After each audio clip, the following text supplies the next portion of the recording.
And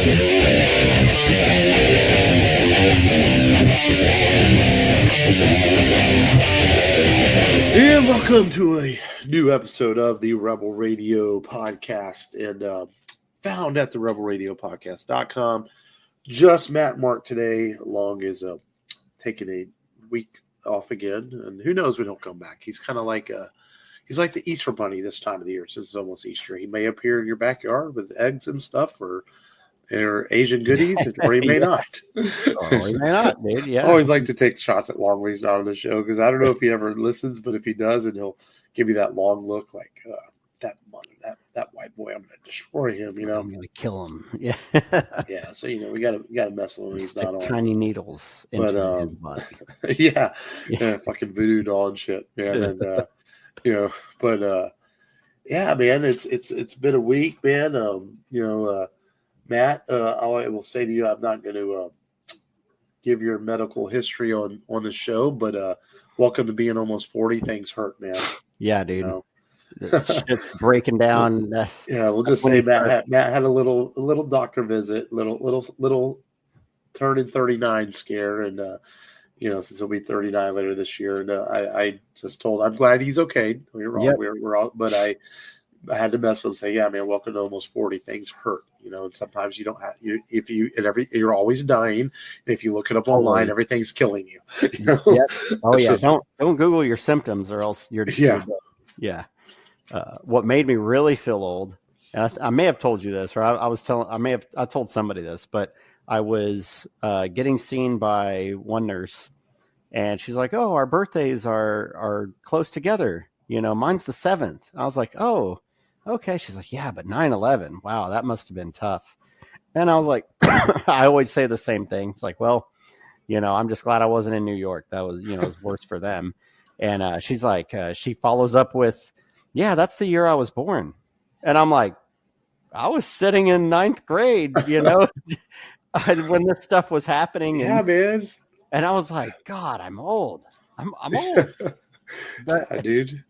I mean, that's like, I still don't like to be called sir and stuff. People call me sir, and I'm like, no, I don't want to be a sir yet, just because I'm getting close to 50, man. It's like, no, I don't even make my kids call me sir. It's like, no, I'm good. Yeah. Like, and nothing wrong if people do have their kids. I think with women, yes, yes, ma'am, no, ma'am, to your mother, grandmother, or something. My dad didn't make me call him sir, so I don't make my kids call me sir. It's just that. Yeah. It's I just see it as a term of endearment. I was, in one spot, and I overheard a conversation of these two people, and this woman was like, "Oh, she called me ma'am. I'm not a ma'am." And I'm like, people are just being polite, calm down. Oh yeah, for sure. And, but yeah, man. So I'm glad you're all right. But I just had to. I had to mess with you, man. Because I've been there in the last 10, 15 years. I had a couple moments where I'm like, man, is this serious? Is it not? Should I go to the hospital? Should I not go to the hospital? I mean, yeah, man. There's one time I was having some chest spasming or something. And I couldn't figure out what it was. It's like 3 a.m, dude.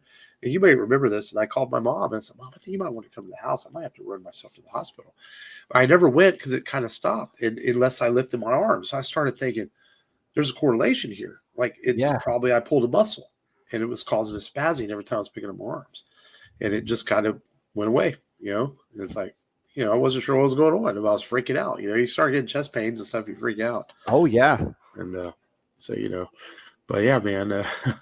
Yeah, it happened to me 4 months prior. And I did the same thing. I was like, I'm just going to lay down. I'm going to take some ibuprofen. Well, I started thinking about my work day that day. And I think, man, was lifting some stuff at work. And I'm thinking, man, I probably just, spazzed a muscle. And apparently, like, they can get so bad to where people are like, "Oh my God, am I having a heart attack? Am I having a gallbladder attack? What's going on?" And or just good old indigestion. Good old man. Maybe your body can't produce break down Taco Bell anymore. And it fucks. Can anybody really break down Taco Bell? I don't how old you are? Man. Yeah, I think you just kind of like hide it in the corner of your stomach, and it stays there for like 20 years until it becomes poop. Yeah, it takes a while. I think it's your body's trying to mold it figure out how to break it down, like breaking down an old school Belichick, Tom Brady offense, and your defense is trying to like, how can I beat this thing? It takes them 20 years to figure it out. Yeah. Okay. That's one thing. This was a crafty taco, Yeah, man.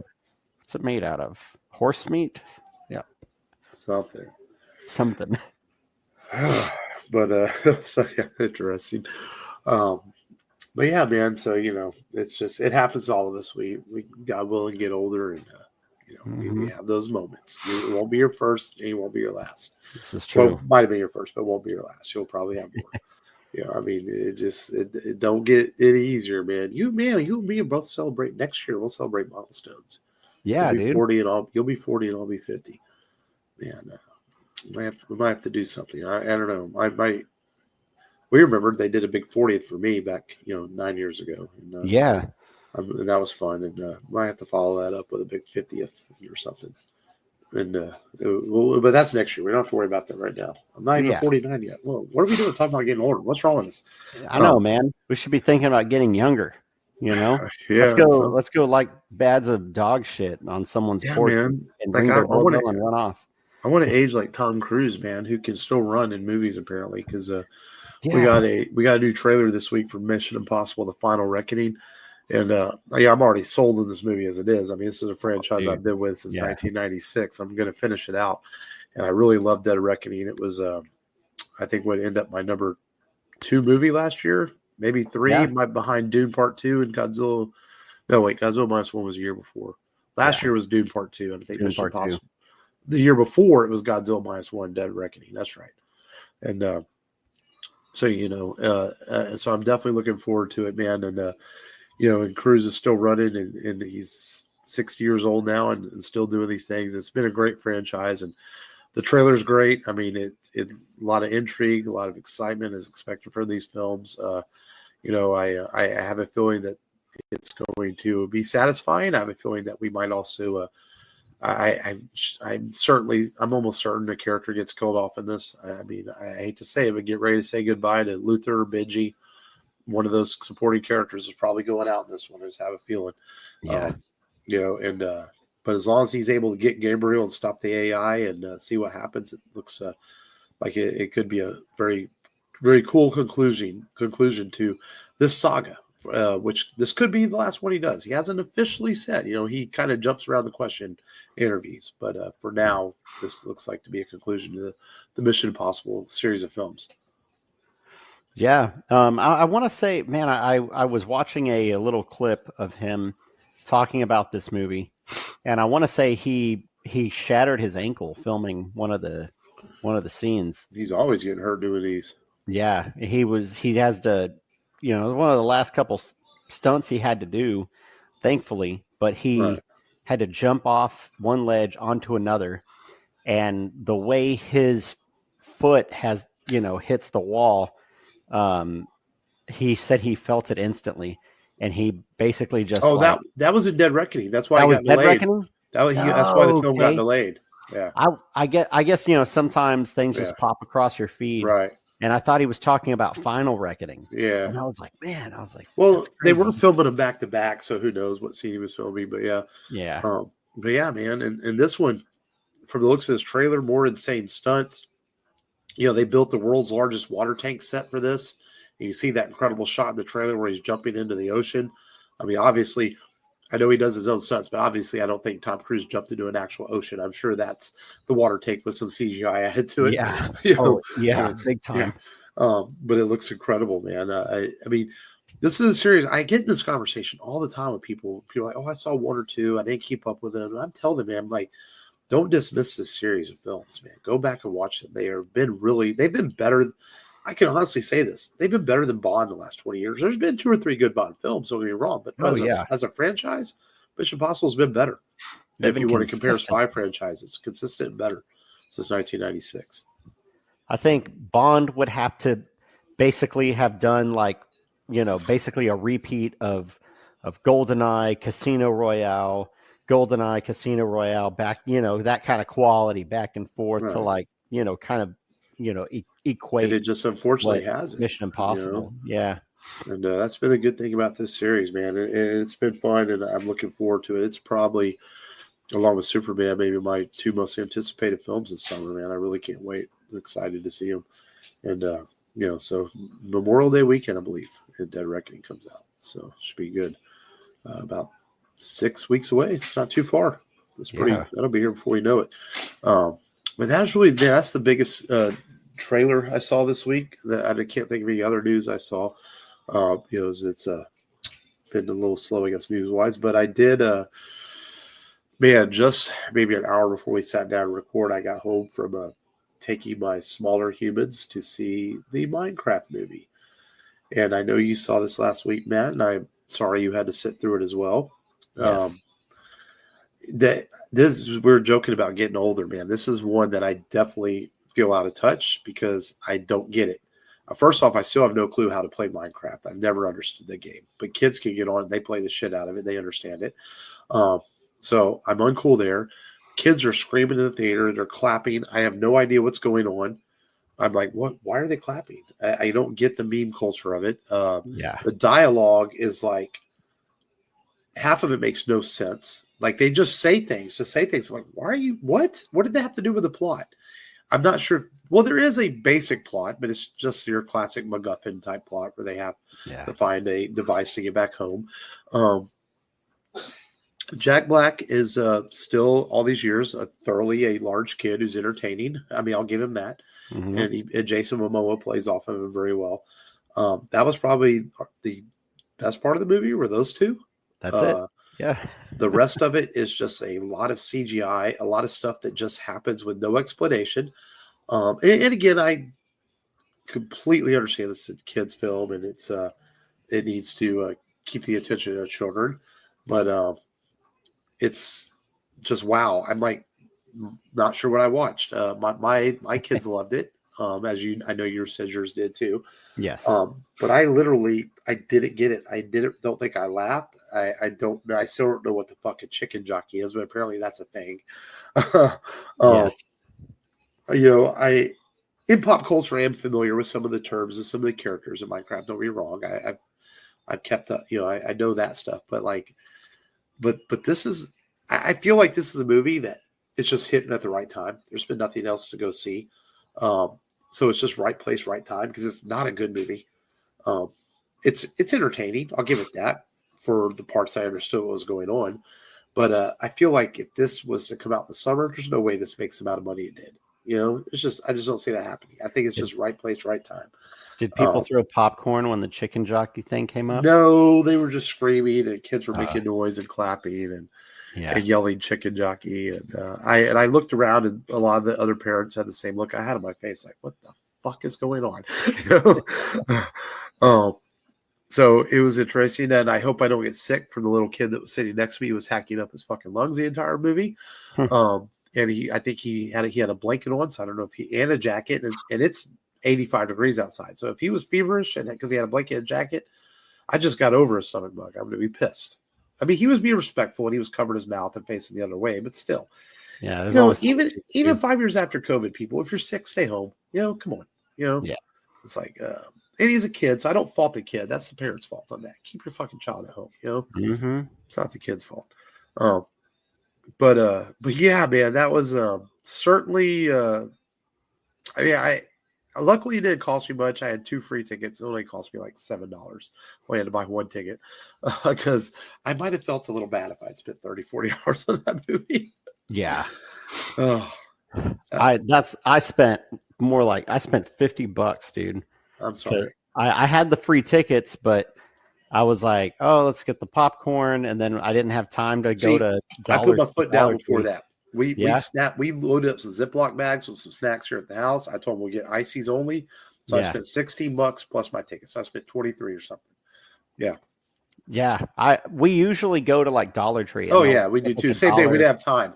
Yeah. Because Wyatt wanted to go to 6:30. It was 6 o'clock. I'm like, well, we got to go now. So Yeah. Yeah. Same way. Yeah, man. So that's what screwed me over. Otherwise, maybe I could have made out with like 30 with their drinks and the popcorn. Because I paid for 5, so it was hard for me to say much, but Right. I will say I got the popcorn tin, and it came with a collectible cup, and they gave me that Snow White cup, so I have to see friggin' Rachel Zegler as Snow White on there. Other than the clips of that movie of her making that weird ass face the whole time. Yeah, when it comes on Disney Plus, I want to watch it just to see how bad it is. Yeah, apparently, like, even people are saying even Gal doesn't do very good in that film. That they're surprised that they thought Gal was going to be like the bright spot, and apparently which I would like to see that for myself, because I was like, man, Gal's going to like run away with this, and it's going to be like another Snow White and the Huntsman, where Charlize Theron is like the bright spot, and Kristen Stewart, I think is her name, like sucks. Yeah, I don't remember. Yeah, but well, can't win them all. But I mean, yeah, so that was interesting. And I also watched this week. Man, it's on Amazon Prime. It's the new Gundam series. It's like called Gook, Guuuuuck or something. Huh.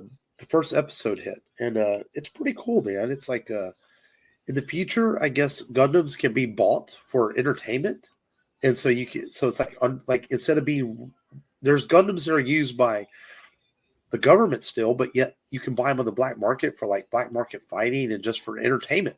It's like you could buy a used Mustang, you can buy a used Gundam, right? Wow. So it's kind of cool. So she comes across this chick and who's trying to steal a Gundam for fighting, and she joins up with the chick, and they use this Gundam, and it's kind of a cool concept. There's only one episode so far out, and I checked that out. I actually really liked it, man. So I think I'll stick with that. It looks like it'll be out every Thursday or Friday on Amazon Prime. So I've always liked the idea of Gundams and stuff. So I think that's a cool series. So I watched that, and I watched the first I'd watched some anime this week. I also watched the first episode of Solo Leveling, which is very popular right now. I heard that's a really good series. And because I canceled my Crunchyroll, but thankfully my buddy Matt has Crunchyroll on his Amazon Prime. That's so right. I watched it, and it's it's building, so I don't know what to say much after the first episode, but it seems like a cool concept. Mm-hmm. And I know it's real popular right now, and I feel like some of these animes, if you don't watch them, before you know it, there's 3 or 4 or 5 seasons out. Fuck, you're 70 episodes behind. Yeah, and then you're like, what's the point in trying right. to So while this one only has 34 episodes out, I'm thinking, okay, maybe I can get on it before it gets too far. So we'll see how far I get with it, with Solo Leveling. But cool concept. I really like the new Gundam show on Amazon Prime. I think that's really cool. And because I don't think like Netflix, is making these Netflix animes, right? But they're done by like American studios or whatever. Yeah. I think this is something. The Gundam show is actually made by a Japanese studio, and Prime just bought the rights to it, so it's not actually made by Amazon. So I think that's what it's probably making it a better quality, if I would gesture a guess. But so I actually amazingly had time to watch a couple of extra things this week at home besides going to see the Minecraft movie, and I'm not sure if my brain's going to take a few days to recover from that Minecraft movie.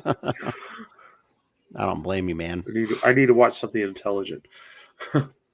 Watch Frasier. Watch the Kelsey Grammer just talk. Oh Lord, that'll make you smarter. But that's what you got. That's everything. Yeah. All good. Yeah, I watched the last episode of Daredevil. Born Again. People are making a big, making a lot of memes out of his girlfriend, because I guess so there's a scene where obviously Daredevil, Matt becomes Daredevil again. He saves his girlfriend, but she has a line later on when they meet again, and he's not in the suit. She doesn't know it's him, and and she says, "Daredevil didn't save me. I saved myself." And I'm like, "Oh my God, who put that line of dialogue in there?" It's like she was clearly getting the shit beat out of her. She was about to die. Daredevil busted in, beat up the bad guy, and she's like, "I saved myself." Like, all right, okay, all right, Disney. but other than that, it was a good episode. Right. You missed that one mark, so now it's a pop culture phenomenon. Like where the series has gone. Yeah, I've been entertained. I did try to watch a few other things, and so I was trying to think of what else I could watch, and I don't remember Knight Rider, so I bought the first episode, just the first episode, just so I could say I watched it recently. I'm probably just going to try and find the DVDs on sale because it's not streaming anywhere. There's 4 seasons, and Amazon and everybody else wants $20 a season, and I'm not paying $80. So I'm going to try and see if someone on eBay wants to sell all of them for a low price, and then maybe I can watch it a little bit more. But yeah, other than that, I've never YouTube. Oh yeah, you might be able to find the episodes on YouTube. My son got me to play Fallout New Vegas, and he he did not like the actions I took whenever I got my character. I went out, I found the first farmer out there, and I beat the shit out of him with my bare hands. I had my strength up a little bit more, and I took his guns and his stuff, and he's like, "Dad, your karma's going down." I kept going into houses, stealing shit, stealing everything, and it was fun. It was great. It's And then it's a fun game. It gets a little bit like it's one of those games where it gets to you can do a lot. You get to a point where it asks you to do too much extra stuff, and I don't know. A lot of people love it. I thought it was okay. I played it for like an hour and a half, and the reason it's a great world building game. There's a lot of cool stuff in the world of it. And I got that from whenever I did play Fallout 76, because it became free after the on Ultimate Pass, Xbox Ultimate Pass. Now I do think New Vegas is better than that. Yes, yeah, and New Vegas is considered like the best Fallout game out of all of them. Yeah, whenever I played 76, I felt like it was going to be one of those games where you needed like hours and hours to kind of, get where you needed to go and complete missions. And I feel like I didn't really have that. So, today I was back to my Star Wars Battlefront, developing more characters. I'm trying to get a maxed out character. Ever since I faced a guy who had a maxed out Vader, and I kept hitting him, and his health's barely going down.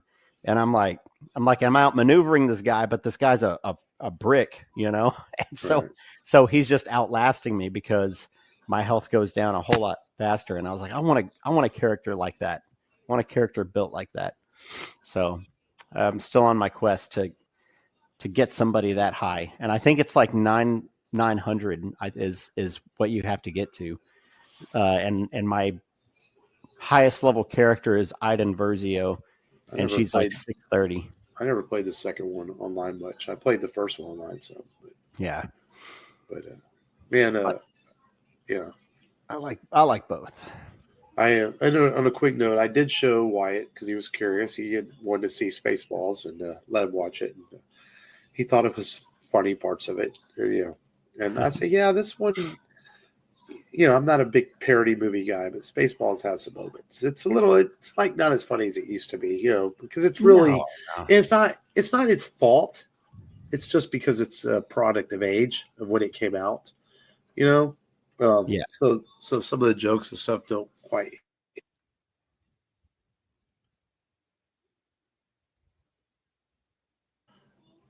Don't do that microphone. But I don't blame the movie itself. It's just a product when it came out. So I think if you grew up watching it, you appreciate it a little bit more, Sorry. And some of the jokes are some of them, like I'm surrounded by assholes. Yeah, stuff like that. And Dark Helmet, his massive helmet, Yeah. Some of the dry humor, I think the dry humor is like the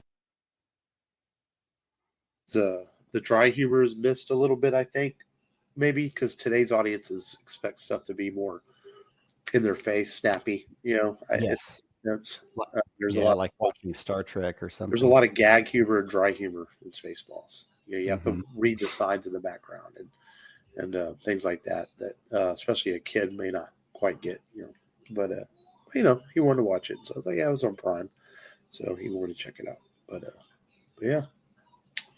Nice. So all right, well, let's get into today's feature film, and this might every now we just kind of randomly pick a film that is maybe not a huge hit or people's radars, but this movie that came out like 2009, I think this was, and the second one came out 2 or 3 years later, and it's this was when Scott Adkins had done a few roles in some TV shows and some things, and they were trying to market him as the next action guy, but he never really took off anywhere. He appeared in an Expendables film and appeared in the John Wick movies, and so he's kind of starting to make a career of himself out of being B films. He was even at one point I think he auditioned for Zack Snyder's Batman.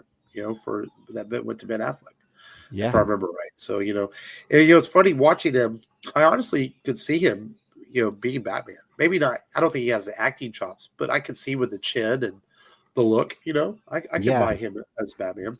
And the capabilities, his capabilities, and, from a physical standpoint. And this is a movie that this is very much one of those movies that back in like 1980s and 90s you would turn on Channel 39 on Saturday morning after your cartoons were over, and you would see this action film on the Saturday afternoon action fest, and with terrible acting and a simple plot, but really cool action that you buy into because that's what drives the film. And that movie is called Ninja.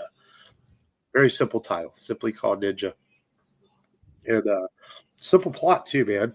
He is an American who was raised in Japan through at a, what do you call it? A ninja school? Basically a dojo, I guess. Dojo, yeah. And so they have a special suit of armor that is stolen and taken to America because this kind of weird cult that doesn't make a lot of sense wants to sell the armor basically to make their cult more powerful, which is weird. It's like, you're like a ninja cult, but yet you want to sell the ninja armor. It's like, okay, because you need money. It's kind of, and you're all, but here's the weird thing. The guy's already rich. He owns like this fancy company, but yet he wants more money. It's like, it's a corrupt company that wants to make more money by stealing armor that you don't need to steal. So the whole thing is like, it makes no sense at all, but you buy into it. So Scott Adkins' character is picked by his sensei to go retrieve the armor along with his daughter, who he has a thing for, but doesn't want to admit to. So that leads to them finding this evil ninja cult, and a bunch of action happens and to get the armor back, and a bunch of people die. There's a lot of blood on the screen, and they retrieve the armor, but not after her. The crazy ninja cult also sends bad ninjas to Japan to retrieve the armor, which isn't there because it was already sent. Well, he sends it to America, right? It's not stolen. Yeah, he sends it to America. He sends it to America to be protected. That's right. He sent to be protected in the museum that his friend owns, his professor friend, and so they go to Japan to retrieve the armor that's not there. They kill the sensei because in any great martial arts movie you have to have the sensei die. That's just one of the rules. You have two students, right? One is yin, one's yang. Yeah, and the one that's too far, gone, acts on it, and betrays the school. Becomes evil and comes back and he wants to take over the school, but the good student has to defend the honor of the dojo. So I had only seen this one other time until this week, and it was just strange. And that's when I bought the Blu-ray for like $1 Tree, and I put it in one night and I watched it, and I remember being entertained by it. The fighting's definitely great. It's one of those movies that you can easily pick this apart. And the second time I watch it, you do kind of notice more flaws in it than maybe the first time I watched it. Right. But I think it's unfair to pick this apart because quite simply, this movie's not trying to be anything that it is. It's not trying to be the greatest action film ever. It's not trying to win Oscars. It's simply a studio that's putting out fun action movies for people that love action films. And I think that's where this movie stands strong. Is it well acted? No. Is the plot a little contrived and basic? Yes. Did things happen out of convenience? Yes. Are there action scenes that make no sense? Yes, but they're there to drive the plot forward. But does that take away from its entertainment value? Not at all. It's got some really solid action scenes in it with great choreography. That's one thing I think that makes this movie work so well is it's not using a lot of wire work. It's not using, over the top jumping off buildings. It's pretty much a straightforward action scene. They do use some camera tricks to speed up some of the actors, and that's not even Scott Adkins' fault or the people that do martial arts. It's for some of the actors they hired that aren't as fast. You can tell they did some camera speeds, but it doesn't take away from the movie, for anything like that. You can just tell they did that to make it look like a little more hyperkinetic. Especially with the swords, right. The swords almost look like lightsabers with the effects that they have around them, which would be even cooler if the evil student, had a freaking laser katana or something, right. just ham it up, man, ham it up. Yeah, we're already going into this lane. Just make the most of it. But yeah, man. Yeah, go ahead. When was the first time you kind of saw this and your thoughts on it, your initial? I remember seeing this, I want to say like 10 years ago. I think I was just kind of scrolling through movies on Netflix, and it was on Netflix. And I was like, you know what? This kind of looks cool. There's nothing else. I'm going to check this out. And I remember watching it, and I was like, okay, the acting's not that great. But then whenever the action came, I was like, man, this Scott Adkins guy can move. He can kick. And then it's like, okay, has there been better Casey acting in a porno? Name. Yeah, Casey. I've seen better acting, but I think that this action's like on par with IP Man, Ong Bak, stuff like that. I would put it on par with those movies where the action is like, this is a martial arts movie. You talk about action movies, fighting movies, martial arts movies. This is a martial arts movie for sure. Oh, yeah. This movie is like, hey, we've got some guys that can perform some, great kicks, some great moves. Let's make a movie and put them in it. And, like you said, they even try and make like an evil ninja cult, but those guys suck ass so bad. They just get fucking mopped. And honestly, when it comes to the acting in this, the guy who leads the evil ninja cult's probably the worst actor in the film. Everyone else is serviceable. Yeah. But he's bad. He's kind of purposely bad. He kind of hams it up, I think, I think so. And he's supposed to look like an, whacked out, disgruntled student. And I think he does a good job of conveying that he's evil, he's menacing, he's erratic. And I think, Scott Adkins, he doesn't do a lot, but, he does what he's asked to do, which is his Jeet Kune Do, his Taekwondo, his Capoeira. He's got like 3 other forms of martial arts in there, but you get what I'm saying. Right. And the Yoro Bitsu is literally translated to armor. So that's what's in the box. But it's like, all these Japanese terms, they're not as fun whenever you translate them. Like if so you have to call it by its Japanese name to have a cool name of what the rogue student wants to get. And that's just like, Naruto. In Naruto, he has the Rasengan, and that sounds cool. But if you were to translate it and say spiraling spear, it's not as cool. So yeah, they use some plain terms to kind of hype up some of the weapons and armor that is transferred into the museum. But that's just any other Japanese show. and series.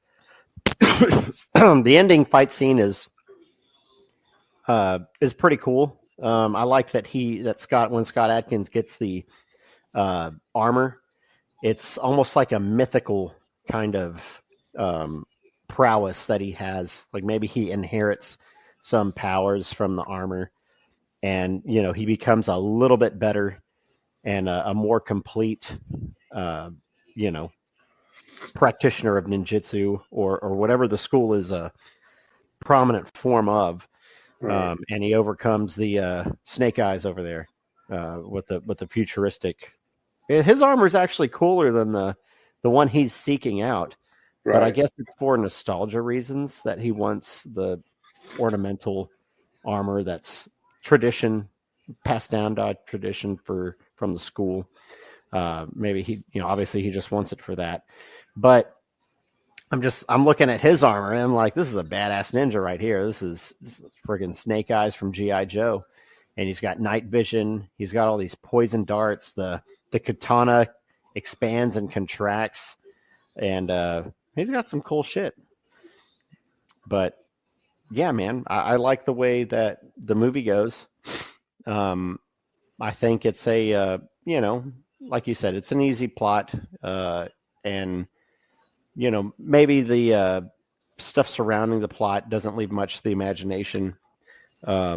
Maybe if they had a Jason Statham character in there, that had a cool, fight scene with the ninja, the evil ninja, that might have added something. Okay. Right. I want you guys to be quiet. Steps out and starts slugging around, but gets put on his ass.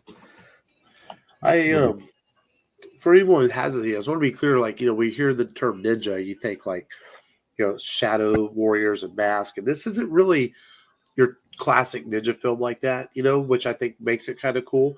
I almost feel like maybe they weren't sure what to call it, so they called it ninja. Yeah, I feel like that has that vibe, but they definitely. Because I think the misconception about ninjas are that they were stealth warriors, and they were, but they were also, from what I know, they were kind of like an honor guard too. They would look after lords and important people. They were hired assassins. They were kind of like mercenaries, but they also were like they would wear armor and stuff. Not quite like a samurai, but they would in legend they would, or in lore they would actually wear armor. They weren't just in like black suits and being stealthy. And so I think this movie plays on that more. But I do think the fight scenes make this film what it is. It makes it exciting. I am always down for anything with swords, as I said before, and I think that's what makes this cool. Yeah, I guess the ending scene could have been a little more, but it still works, And then he straight up, Casey straight up, you think he's going to let the bad student live, and he straight up, nope, he kills him at the end. It's like no mercy. I was like, damn. I haven't seen the sequel, believe it or not, even though I have the Blu-ray of both of them. I've never sat and watched the sequel. I need to. Shadow of a Tear is the name of the second one. Yeah. I need to sit down and watch it. Which actually it gets a little bit higher ratings than this one as far as ratings. So I have to give it a shot one day.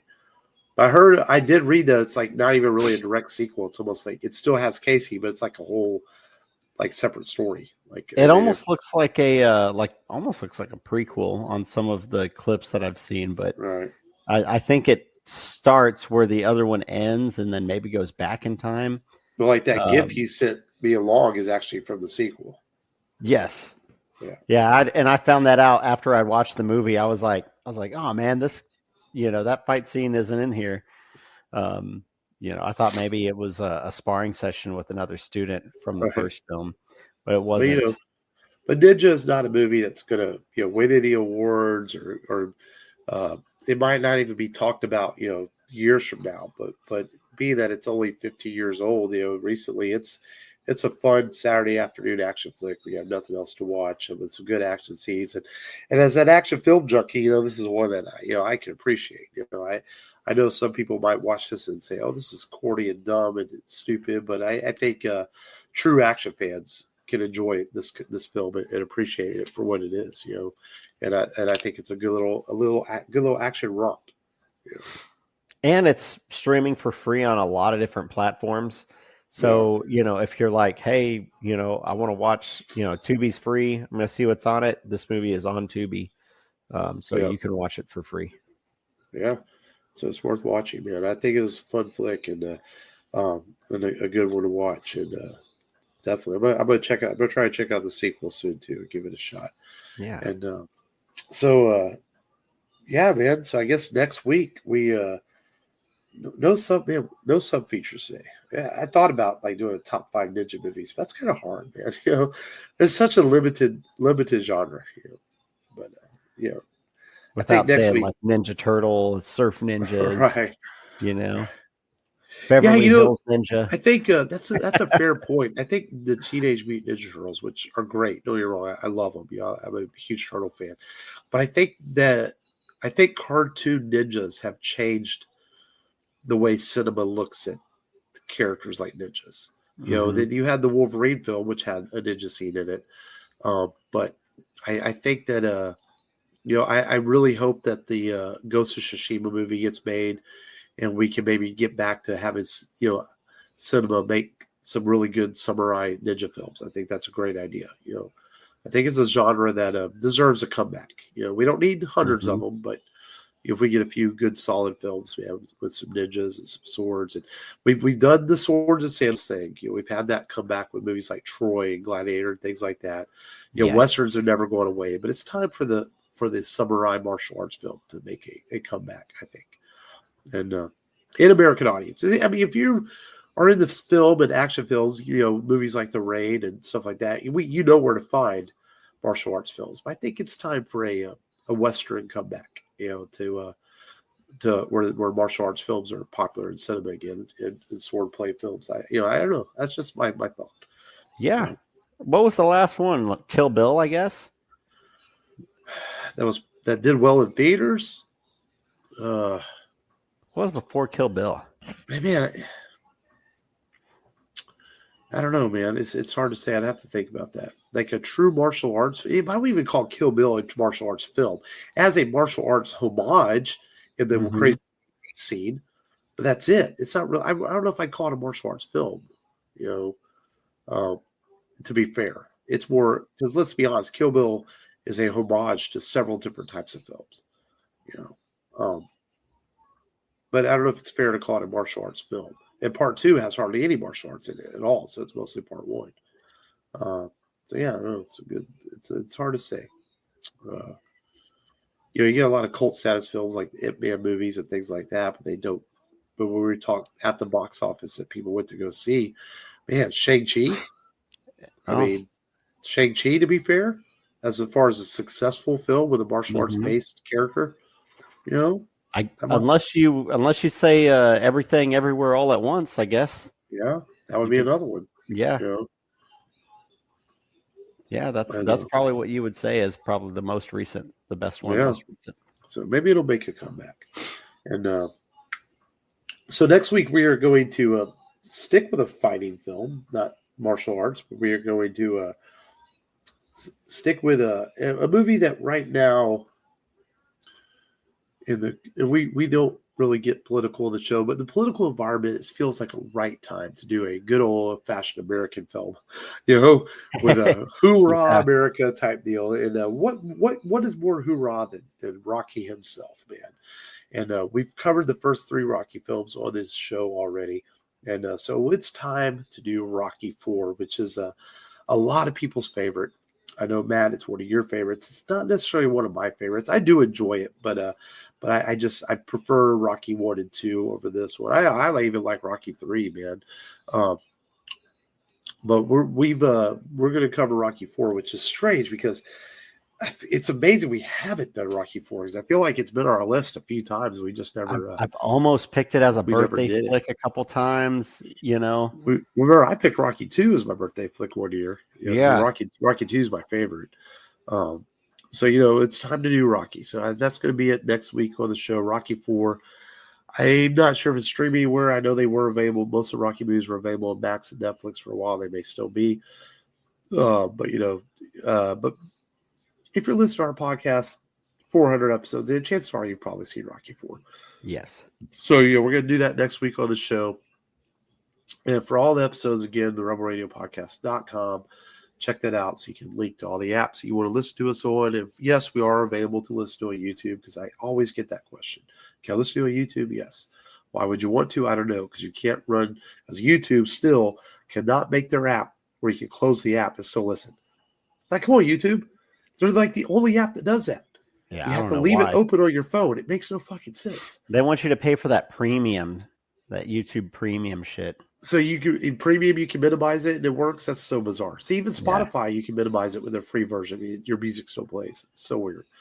But yes, we're available on YouTube. So that's next week of the show, Rocky 4, the Rebel Radio Podcast. We thank you as always for listening. This has been Mark.